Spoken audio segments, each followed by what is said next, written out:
नमस्ते दोस्तों, मैं हूं आपका छोटा दोस्त नन्हा हाथी। आज मैं पहली बार जंगल से बाहर सफर पर निकला हूं। अब मैं चलूंगा गांव-गांव और दिखाऊंगा आपको वहां की मजेदार बातें। देखिए, ये है गांव के हरे भरे खेत।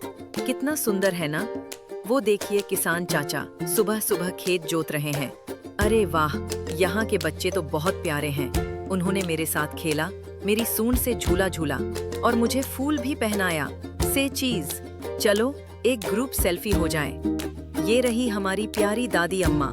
इन्होंने मुझे गुड़ और चने खिलाए और बताया कि गुड़ गन्ने से बनता है। वाह, मैं तो सीखता ही जा रहा हूँ। इतनी धूप में ठंडा पानी मिल जाए तो क्या बात है। मस्ती, गायें, मुर्गियाँ, बच्चे सब अपनी मस्ती में और मैं हूँ अपने कैमरे के साथ। आपको सब दिखाने पर इस गांव की यादें हमेशा मेरे दिल में रहेंगी।